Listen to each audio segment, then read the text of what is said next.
So for my cozy meal, I'm doing, basically it's just a big Hot Pocket. It is so easy. We use it as a fridge cleaner and it's a take on a calzone, if you will.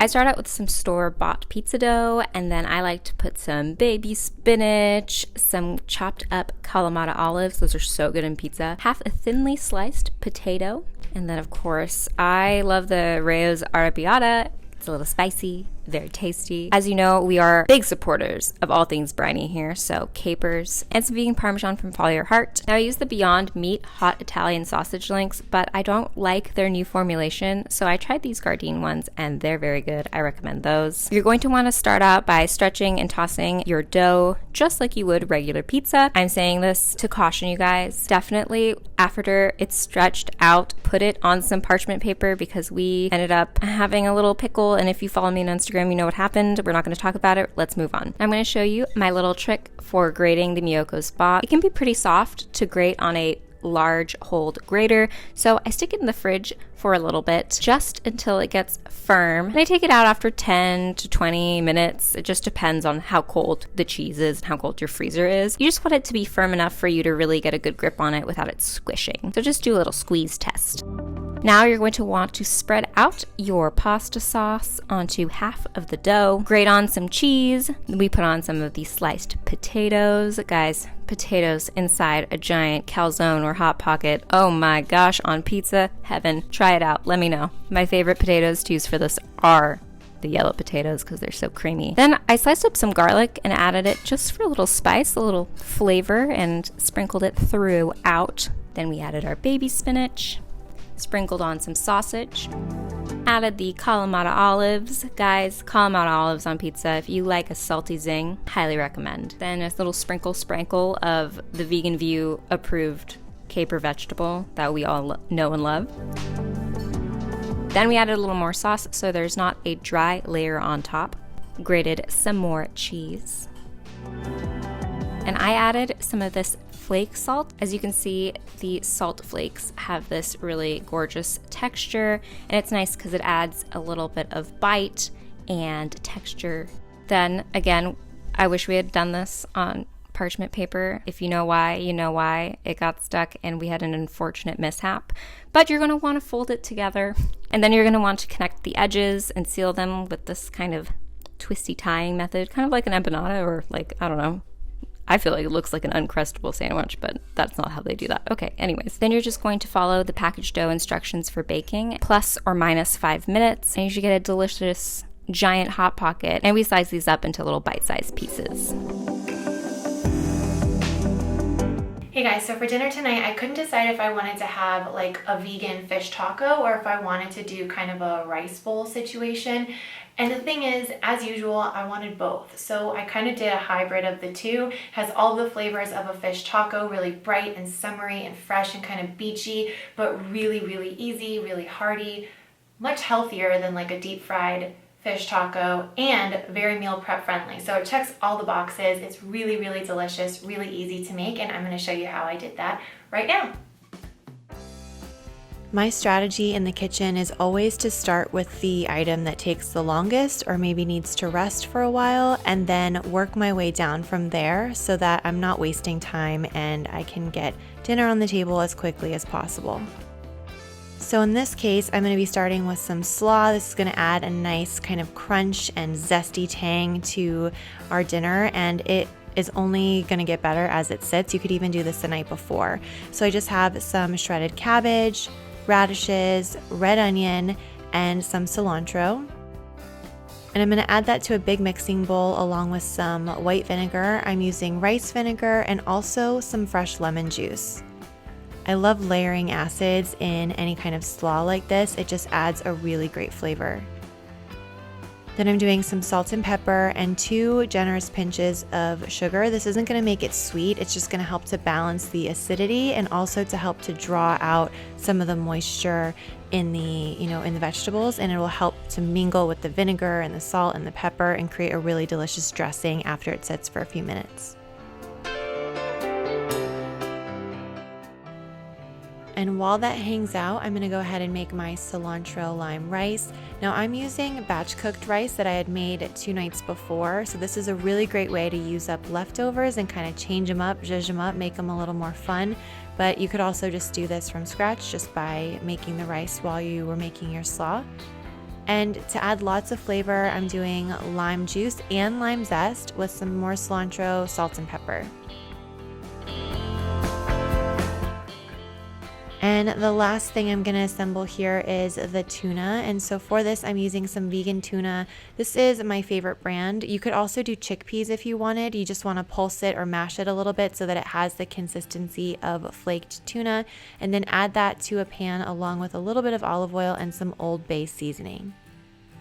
Old Bay is great because it kind of just makes everything from vegan tuna to even mushrooms taste kind of seafoody. And so I really like adding that in. It's a really quick way to add flavor, and also some fresh lemon juice and some parsley. I'm just warming it for a few minutes and kind of incorporating all those spices and the lemon juice. And this is so good. Quick protein and really yummy too.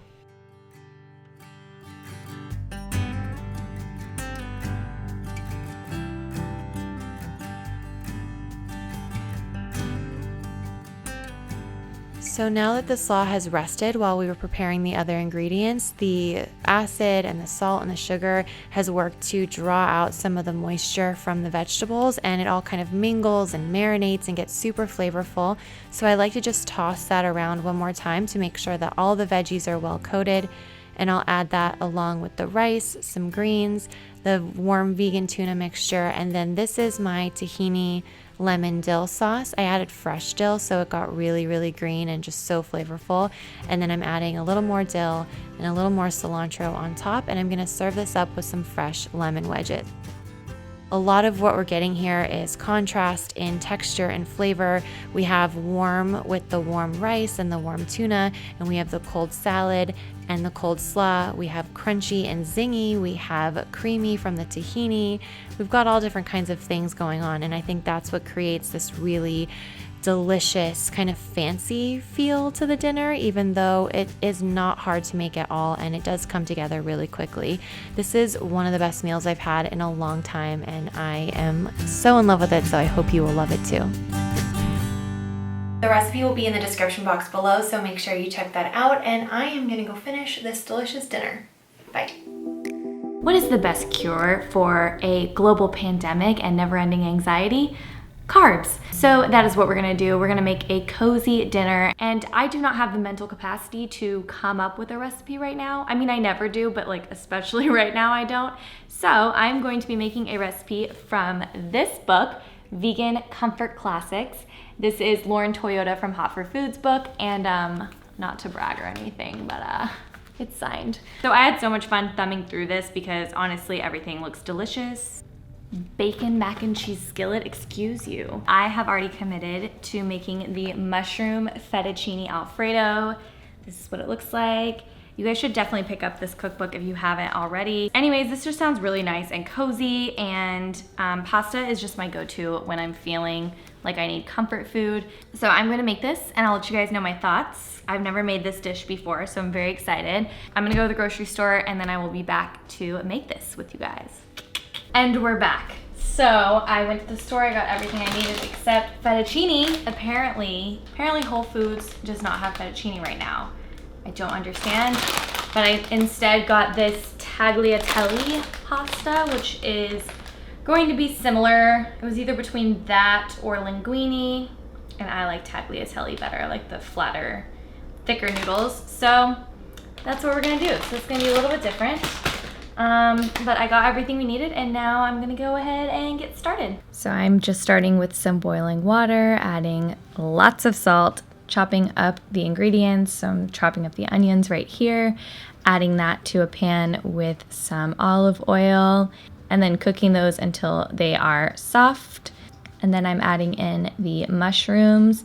The recipe calls for 2 different kinds of mushrooms, crimini mushrooms and portobello mushrooms. So lots of mushrooms, which makes it so delicious. And then I am making the cashew cream sauce, adding the cashews, some water, some apple cider vinegar, and some lemon juice to a blender. And we are going to use that later on in the recipe. And then I'm adding the pasta to the water once it starts boiling. And the mushrooms are just doing their thing, as you see. And then I'm adding some garlic to the mushrooms and some salt and pepper. Then I'm adding the best part, wine. I'm using a Pinot Grigio here, but you can use any dry white wine. And then of course I'm pouring a glass for myself because I would be crazy not to. And then I'm adding some more seasonings to the mushrooms. I was out of the kind that the recipe called for, so I had to substitute, but it still was delicious. And adding some fresh basil as well. And then I'm adding the cashew cream sauce along with a bunch of spinach. Honestly, I could have probably added more spinach than this, which seems crazy because it looks like a lot, but it wilts down to basically nothing. And then I'm adding in vegetable broth and the noodles and making sure that the noodles are all coated in the sauce and cooking it for a couple more minutes. And there you have it. That is the finished product. This recipe made so much that I'm gonna have pasta for the whole week probably, but that is amazing and I'm not mad about that at all. Okay, now I finally get to try it. I filmed over by the window because on the floor, literally on the floor. Isn't that what food bloggers do? I feel like that's what they do. But I have no light in my house at this time. So that's what I did. All right, it smells amazing, and I already had like a little bite of the sauce, so I already know it's really good. Oh my gosh, so good. The sauce is so creamy and delicious. There's so much flavor. I feel like this is such a good thing to make for people who are not vegan. They would literally never ever know. Like, I will definitely make this around the holidays because it's just so cozy, so comforting, and it calls for wine. So that means you get to drink some wine while you cook. So I have a ton of cookbooks, but it's been a really long time since I've done a recipe from a cookbook, and it was actually so fun. You guys know that I do purple carrot meals a lot, and those are really fun, and I think they're a really great way to get comfortable in the kitchen, but they also kind of feel like cheating just because like you don't have to go to the grocery store, and it tells you how to do everything very step-by-step, kind of like lays it out dummy style for you. So I feel like after making this, I feel accomplished. Like, I'm actually sweating. It was like a workout making this, but so worth it. Yeah, I wish Jesse was here to taste test this with me, but he is not. He is working, so it's just me and my pasta. I will link the cookbook that this recipe is from in the description box. I will also link the video where we interviewed Lauren Toyota from Hot for Food if you want to get a little peek into her brain about what her process is like when it comes to her recipes and her food. I could not recommend her recipes more. I've made quite a few of them now at this point, and every single one is amazing. I'm never disappointed, so definitely pick up her cookbook and go check out her channel. She's amazing. This is amazing, and I could not be happier. I am going to go ahead and finish my cozy night at home with some TV, some trash TV, and I hope you guys enjoyed this episode, and we will see you guys next week for another one. Bye.